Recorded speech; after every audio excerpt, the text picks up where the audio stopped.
I know it's been eviscerated in reviews and already become somewhat of a joke due to strange plot choices and missteps, but Wonder Woman 1984 is the best Superman movie of the DCEU, and it is not even close. This is Exasperated Nerd Explains. What do you mean by that, you ask? I didn't see Supes around. That's right, because he'd be a baby.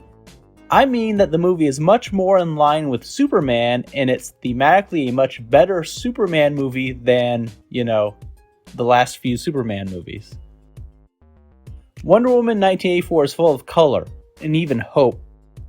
It has a belief that people can make the right decision and act selflessly against a boundless temptation of basically anything you'd like. It focuses on standing for truth in the way you live and act. Though that was rather ham-fistedly warped into wishes being lies, but that's beside the point. These are all points I would generally associate with the big blue Boy Scout, Superman. The plot of Wonder Woman 1984 even follows some of the same story beats from the Richard Donner Superman 2 film. Hero gives up powers due to love. Hero has the ever-living crap kicked out of them when they're without their powers. Hero encounters someone with powers similar to their own, wearing a black getup. Hero decides to sacrifice their potential personal happiness to regain their powers and defeat the bad guys to save the world. Remove some agency in losing the powers, throw in some light reckless use of a random man's body, a little bit of a wishing stone, some cat lady for flavor, and bam! Wonder Woman 1984. Now, that's obviously not to say that this is a perfect movie, or even a great one, but Wonder Woman 1984 delivers the type of Superman tale I would have preferred to see in the DCEU.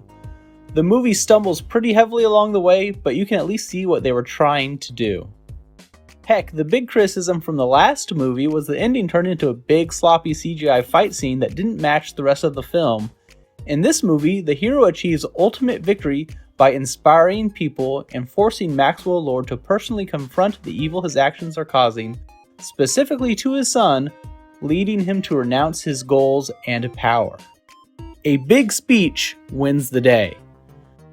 That may not be the best cinematically for a big blockbuster film, and may let down some fans who want a big fight scene between a juiced up Maxwell Lord and Wonder Woman, but it is actually refreshing for a hero to inspire their opponent away from their evil plan, coming up with an alternative to just physically beating up the guy, and it harkens back to Diana's earlier belief in humanity from the first film.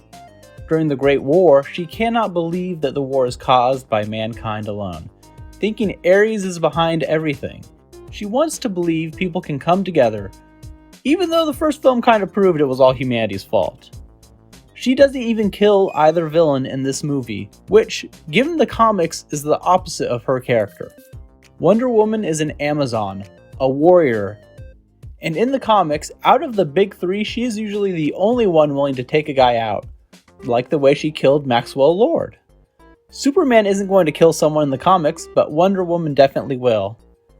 And then you have the DCEU Superman, petulant and vengeful, letting his father die out of fear, a killer, and someone whose very presence transforms the world into a waking nightmare.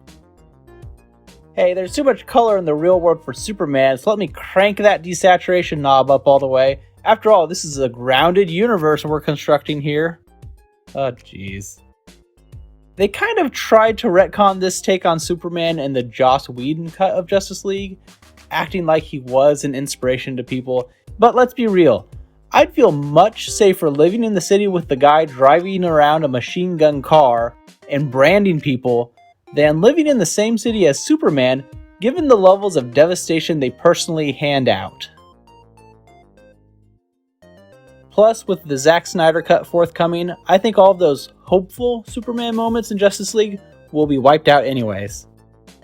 By comparison, in the DCEU, Wonder Woman has the qualities that Superman traditionally has and should still have in his theatrical appearances. She values truth, justice. She is willing to sacrifice, not to save herself, but to save others. She believes in others, and her presence inspires them to believe in themselves and be more than they are.